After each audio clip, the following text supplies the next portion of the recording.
ओम मंगलम भगवान विष्णु मंगलम गरुणध्वज मंगलम पुंडरीकाक्ष मंगलाय तनोहरि। गुरुर्ब्रह्मा गुरुर्विष्णु गुरुर्देवो महेश्वरा गुरुर् साक्षात् परब्रह्म तस्मै श्री गुरुवे नमः। नमस्कार, स्वागत है आपका आचार्य वाणी में। मैं आचार्य डॉक्टर विक्रमादित्य आपके साथ हूँ। आज का विषय हमारा है कुंभ राशि वालों के लिए ग्रह नक्षत्रों के दृष्टिकोण से मार्च 6 तारीख बृहस्पतिवार की सप्तमी तिथि विद्यमान है और सप्तमी तिथि करीब करीब 10:50 तक रहेगी। उसके बाद अष्टमी का आगमन हो जाएगा, लेकिन होलाष्टक दिल्ली के पंचांग के अनुसार से बात करें तो अगले दिन से ही आरंभ हुए दिखाई देते हैं। तो ऐसे में ग्रह नक्षत्र इस दिन विशेष तौर पर आपके लिए जो ग्रह योग बना रहे हैं वो अच्छे ही हैं। उस दिन सूर्य को ताकत देने का प्रयास करना चाहिए। इस दिन कामदा सप्तमी का योग है और साथ साथ अर्कपुट सप्तमी का योग बन रहा है और भद्रा भी बन रही है। तो ऐसे में क्या कहा जाता है कि शाम के समय एक आग के पत्ते को लेकर उसको चलते पानी में एक दिए के साथ प्रवाहित कर देना चाहिए। कहा जाता है कि ये इस दिन सप्तमी के दिन ये प्रयोग करने से आपके कष्टों को हरने के लिए भगवान सूर्य का आशीर्वाद मिल जाता है। और कामदा सप्तमी है, उस दिन कहा जाता है कि उस दिन सूर्य को अवश्य अर्घ देना चाहिए। सुबह सुबह मनोकामनाओं की पूर्ति के लिए सुंदर योग बनता है। 7 तारीख शुक्रवार का अवसर अष्टमी तिथि विद्यमान है और इस दिन ग्रह नक्षत्रों के दृष्टिकोण से योग ऐसा बन रहा है कि मेहनत से सफलता प्राप्त करने के योग बनते दिखाई देंगे। अपनी चाल मस्तों के काम करने का प्रयास कीजिए। जिसमें भी कार्य में हाथ डालेंगे वो कहीं ना कहीं किसी न किसी रूप में लाभ देने की स्थिति बना सकता है। लेकिन ध्यान रखिएगा, जो कुंभ राशि वालों होलाष्टक आरंभ हो रहे हैं इस दिन से। होलाष्टक नेगेटिव दिन माने जाते हैं। होलाष्टक में कहा जाता है कि कहीं ना कहीं नेगेटिव बातें जो होती हैं वो ज़्यादा प्रभावित करती हैं। आपके प्रति हीन भावना रखने वाले व्यक्ति कहीं ना कहीं आपके प्रति जो दुस्साहस कर सकते हैं, नज़र लगने का कार्य हो सकता है, या आपके कार्य व्यवसाय में नेगेटिव एनर्जियों को जो उपयोग करते हैं लोग उसके कारण से विघ्न उपस्थित हो सकते हैं। इसलिए कहा जाता है होलाष्टक के दिन अपने घर के बाहर बंधनवार बांधें। और आपकी राशि के दृष्टिकोण से हमें दिखाई देता है कि आपके लिए सबसे श्रेष्ठ ये रहेगा कि आप आम और अशोक के पत्तों का बंधनवार बांधकर लाल कलावे में या काले कल धागे में बांधकर उसको उपयोग करें तो आपके लिए बड़ा श्रेष्ठ रहेगा। और उसमें विशेष तौर पर एक जो पत्ता है वो अवश्य डाल दीजिए, उसमें बीच में सिरस की एक टहनी भी लगा देंगे ना तो कहा जाता है कि नेगेटिव एनर्जी दूर हो जाती है। तो होलाष्टक बड़े अद्भुत दिन माने जाते हैं, नेगेटिव दिन माने जाते हैं। कहा जाता है कि जब भगवान शिव साधना में थे, भक्ति में थे, तो ऐसे में जब उनको उठाना पड़ा भक्ति से तो कामदेव ने अपने अस्त्रों का प्रयोग किया था। और ऐसे में उस मदन नाम के अस्त्र का जब प्रयोग किया तो भगवान शिव का तीसरा नेत्र खुला और कामदेव भी भस्म हो गए थे। ये फागुन का महीना है। काम में आतुर स्थितियां जो हैं बहुत सारी चीज़ों को विघ्न उपस्थित करते, नेगेटिव चीज़ें हो जाती हैं। और उन सब से निवृत्त होने के लिए कहा जाता है कि अपने घर को नेगेटिव एनर्जी से बचाने के लिए इन बंधनवारों का उपयोग कर लेंगे तो बहुत अच्छा रहेगा आपके लिए। 8 तारीख का अवसर शनिवार की तिथि है और 9वीं तिथि विद्यमान है। ग्रह नक्षत्रों के दृष्टिकोण से इन दिनों शनि महाराज आपकी राशि में चलते हुए अस्त स्थिति में है। 7:30 का वक्त चल रहा है और 7:30 में शनि का अस्त होना उसके नेगेटिव प्रभाव को कम तो करता है।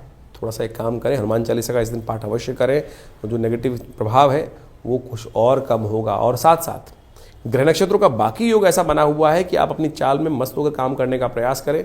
आपके बीचों में कोई विघ्न नहीं डालने वाला है।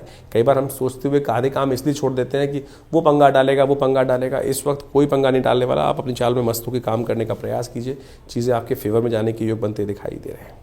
9 तारीख का दिन रविवार का अवसर दशमी तिथि विद्यमान है और इस दिन देखिए सुंदर होली का उत्सव भी आरंभ हुआ चाहता है। अब काम विशेष तौर पर क्या हो रहा है कि बरसाने में और नंदगांव में तो होली का उत्सव बड़े आनंद से चल रहा है।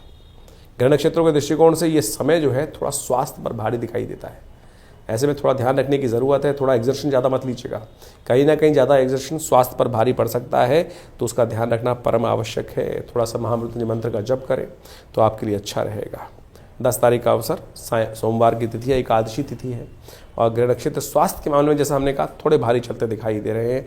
तो अवश्य एक काम करें, कामदा इस वक्त आंवल की एकादशी का सुंदर योग बन रहा है, आंवले का सेवन करें, भगवान का सुंदर पूजन करें और चरणामृत ग्रहण करें, कष्ट दूर होंगे। फागुन मास में होलाष्टक भी आते हैं। वो होलाष्टक बहुत महत्वपूर्ण दिन माने गए हैं। यदि फागुन के अनुसार से आप समझें, शास्त्र की विधि के अनुसार से, शास्त्र में कथाओं के अनुसार से, तो इन होलाष्टकों में कोई शुभ कार्य निषेध कहे गए हैं। उसकी 2 कथाएं शास्त्र में बहुत प्रचलित हैं। एक कथा तो ये है कि जब भगवान का जो शंकर थे वो साधना में थे और कामदेव ने उनकी साधना को भंग करने के लिए कामस्त्र का प्रयोग किया था, तो उस समय में भगवान ने कामदेव को भस्म कर दिया था। और दूसरी कथा एक और है कि जब हिरण्यकश्यप और हिरण्याक्ष इत्यादि थे और वहाँ पर भक्त प्रहलाद पर उन्होंने अनेक प्रकार के अत्याचार उपस्थित किए और उन सब अत्याचारों में इन 8 दिनों में भक्त प्रहलाद को भक्ति से विमुख करने के लिए अनेक प्रकार के त्रास दिए गए और अंत में उस भक्त प्रहलाद को अग्नि में उपस्थित कर दिया गया था, जिसको होलिका लेकर बैठ गई थी। और चमत्कार हुआ भगवान ने, वास्तविक तौर पर जो शास्त्र में कथा के अनुसार से कहा जाता है कि भक्त प्रहलाद भगवान की कृपा से बचकर आ गए और होलिका जल गई। तो ये समस्त जो कथाएं हैं ये शास्त्र में कहीं ना कहीं हमारे कष्टों को दूर करने के लिए कुछ सूत्र देती हैं और हम ज्योतिष विज्ञान के माध्यम से आपके समक्ष उन्हीं उपायों को यहाँ उपस्थित करने का प्रयास करते हैं कि जो पुराणों इत्यादि में वर्णित किए गए हैं। देखिए, ज्योतिष को आज की तारीख में कुछ लोगों ने केवल टोटकों पे बांध दिया है और ऐसे उपाय जिनका कोई औचित्य नहीं है उनको करने से कोई फायदा होने वाला है नहीं। ज्योतिष मन का वहम नहीं है, ज्योतिष कोई ऐसा प्लेसिबो नहीं है कि जिसको कह देते हैं कि शायद कर लो, नहीं। ज्योतिष में जो प्रमाण हैं वो पुराण इत्यादि में बहुत सुंदर तरीके से वर्णित किए गए। कलिकाल में ये हमारा इतिहास है, जो पुराण में कथाएं हैं ये हमारा इतिहास है, ये शास्त्रों में ऋषियों का अनुभव है जो उन्होंने उन कथाओं के माध्यम से वहाँ वर्णित किया है और उसी के हिसाब से पंचांग का निर्माण किया जाता है, उन तिथियों का निर्माण किया जाता है, उन तिथि में जो उत्सव बताए जाते हैं वो सब के सब वहाँ वर्णित हैं। यदि शास्त्र के दृष्टिकोण से देखें तो इस फागुन मास के अंदर शुक्ल पक्ष के अंदर अनेक प्रकार के व्रत बताए गए हैं। पयोव्रत जिसका वर्णन हमने आपको किया, मधुक तृतीया इत्यादि का व्रत और अविघ्नकर व्रत भी इसके अंदर आता है जो चतुर्थी को किया जाता है। कहा जाता है कि इस दिन यदि कोई व्यक्ति अपने कष्टों को निवारण करने के लिए जीवन में हम कार्य करते हैं, विभिन्न प्रकार के कष्ट आते हैं, विभिन्न प्रकार के विघ्न उपस्थित हो जाते हैं, ऐसे में श्री गणेश की सुंदर उपासना करने के उपरांत यदि तिल के जो तिल से भरे हुए यदि कहा जाता है कि मटकों को 5 मटकों को लेकर 4 मटकों को लेकर गरीब ब्राह्मणों को दान कर दिया जाए, गरीब लोगों को दान कर दिया जाए, तिल के तेल का दान कर दिया जाए तो अनेक प्रकार के कष्टों से निवारण करने का योग बन जाता है। मनोरथ चतुर्थी भी इसी मास में पड़ती है और कहा जाता है फागुन शुक्ल पक्ष चतुर्थी के दिन स्वर्ण से निर्मित गणेश जी की यदि सुंदर मूर्ति का व्रत कर कर उनका पूजन किया जाए तो भगवान गणेश समस्त विघ्नों को दूर करने के युक्त है, मनोरथ सिद्धि के योग बन जाते हैं। इसके साथ साथ अर्कपुट सप्तमी का योग भी शास्त्र के अनुसार से बताया गया है। अर्कपुट सप्तमी के दिन कहा जाता है कि स्नान के पश्चात भगवान सूर्य का सुंदर रूप से ध्यान कर कर उनको अर्घ इत्यादि देकर और व्रत कर कर या अगर एक दिन पहले व्रत कर कर यदि भगवान सूर्य को अर्घ दें तो सूर्य संबंधित समस्त समस्याओं को दूर करने के अनेक रास्ते आपके जीवन में बन जाते हैं। सूर्य कीर्ति के मालिक हैं और हर महीने सूर्य की संक्रांति होती है तो उन सब में यदि विधि विधान के अनुसार से हम समय समय पर आपको उपाय बताते हैं उनको करेंगे तो बहुत सुंदर रूप से कष्टों को निवारण करने का योग आप अपना अवश्य बनता है। और इसी दिन को सप्तमी को कामदा सप्तमी के रूप में भी माना जाता है और भविष्य पुराण के अनुसार से कहा जाता है कि फागुन शुक्ल पक्ष सप्तमी के दिन जो स्त्री पुरुष भगवान सूर्य का नमन करते हुए उनका व्रत कर कर और उनको अर्घ देते हैं, अहि सूर्य सहस्त्रांशु तेजो राशि जगतपते अनुकंपाय मां भक्ता गणगरम दिवाकरम, इस प्रकार से भगवान सूर्य को जल देने से यदि आपको क्रोध की समस्या है, यदि आपके जीवन में कोई कष्ट चल रहा है, सूर्य आपको यश नहीं देने जा रहा है या सूर्य आपके कमजोर अवस्था में बैठे हैं या सूर्य पाप ग्रहों से युक्त होकर बैठ गए हैं तो इस व्रत को करने से सूर्य को शक्ति प्राप्त हो जाती है। तो अवश्य इन समस्त शास्त्र वर्णित उपायों को करने का प्रयास करना चाहिए। और विभिन्न पुराणों इत्यादि में जिस प्रकार का वर्णन किया गया वो हम समय बताते हैं। और एक सबसे बड़ा त्यौहार और भी आता है, भगवान जिसको कहा जाता है कि अभी हमने होलाष्टक के बारे में आपको वर्णित किया ही किया। उसके बाद पूर्णिमा के दिन चंद्रदेव का जन्मदिन माना जाता है। कहा जाता है कि चंद्र दोष जिनकी कुंडली में लगा हुआ हो या किमुद्रम योग कुंडली में लगा हुआ हो तो इस दिन भगवान चंद्रदेव की सुंदर उपासना करने से अनेक कष्टों को दूर करने का योग बन जाता है। जो चंद्रव्रत का वर्णन होगा वो अगले एपिसोड में हम आपको बताने वाले हैं, जब बीच में जो वर्णन आएगा, क्योंकि इस दौरान जो ग्रहों का योग पड़ रहा है वो हमने आपके समक्ष उपस्थित किया। तो आपको इन सब चीज़ों को सत्य रूप में समझने का प्रयास करना चाहिए। ये हमने इस कार्यक्रम के माध्यम से जो भी चीज़ें पंचांग के अनुसार से आपके समक्ष रखने का प्रयास किया है। कई लोग तथाकथित तौर पर ये बात को भ्रांति समझते हैं कि भैया ये उपाय से कुछ नहीं होने वाला। अरे शास्त्र में जो उदाहरण है उनको करके उन्होंने जो कथाएं बताई गई हैं उन सबके जीवन में कष्ट को दूर करने का मार्ग बना के नहीं बना। आपका विश्वास चाहिए, आपकी श्रद्धा चाहिए और श्रद्धा से कष्ट निवारण करने का योग अच्छा बन जाता है। एक बात और समझें, वास्तविक तौर पर ऐसा कोई भी कष्ट नहीं है जो आज आया है पहले ना आया हो। ये संसार अविरल क्रम से चलता आया है।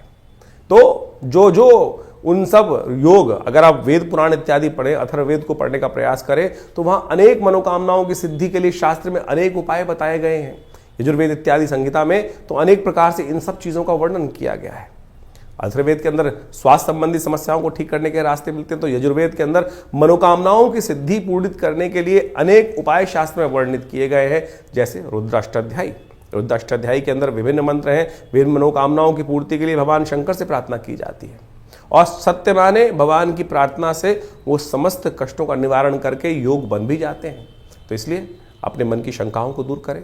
लोग होंगे बहुत सारे जो आपके मन में शंकाएं उत्पन्न करने का प्रयास करते हैं। बहुत सारे इस संसार में भांति भांति के लोग हैं, पांचों उंगलियां बराबर नहीं होती।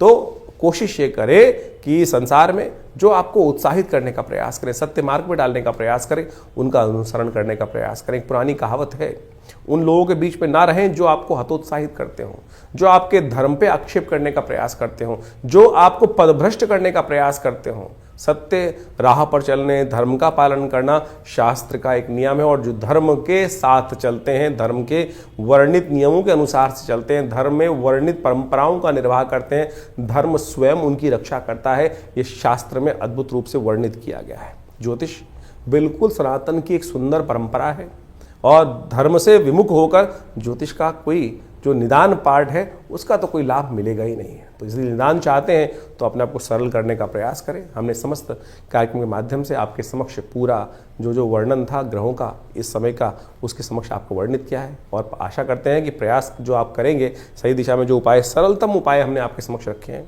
और उन सबको कर आप अपने कष्टों का निवारण भी कर सकते हैं बिल्कुल। और हम रविवार को विवेकानंद योगाश्रम में एक बड़ा कार्यक्रम अब आरंभ करने का हमने सुंदर प्रयास किया है। महीने के हर पहले रविवार को हम यहाँ पर आश्रम में सुंदर जन्मपत्रियों का, जो बहुत सारे लोगों के समस्याएं जीवन में होती हैं, वो कष्ट निवारण चाहते हैं, लेकिन जो आश्रम की जो फीस इत्यादि है वो देने में बहुत सारी समस्याएं लोगों के साथ होती है। तो हमने महीने के पहले रविवार के दिन सुबह 8 बजे से लेकर करीब 11 बजे तक एक कार्यक्रम रख दिया है। उसमें आप जो भी आना चाहें, आश्रम पे आना पड़ेगा, फ़ोन पे बात नहीं हो पाएगी, और वहाँ आश्रम पर आकर अपने प्रश्नों का समाधान निःशुल्क रूप में जान सकते हैं। बिल्कुल कोई फीस नहीं रखी जाएगी रविवार वाले कार्यक्रम में। सुबह 8 बजे से लेकर पहले रविवार के दिन, हर महीने के पहले रविवार के दिन करीब सुबह 8 बजे से लेकर 11 बजे तक एक कार्यक्रम रहेगा। यज्ञ भी होगा उसमें अंदर, और आपके प्रश्नों का समाधान देने की सुंदर व्यवस्था आश्रम की तरफ से रख दी गई है। दिल्ली में विवेकानंद योगाश्रम जमुना पार लक्ष्मी नगर में स्थित है। फ़ोन नंबर्स आपके सामने स्क्रीन पर चल रहे हैं। आप जो भी अपनी प्रश्न हो उनको व्हाट्सएप के माध्यम से भी भेज सकते हैं, और पर्सनली रविवार के दिन आकर उनका निदान भी जान सकते हैं। धन्यवाद, नमस्कार।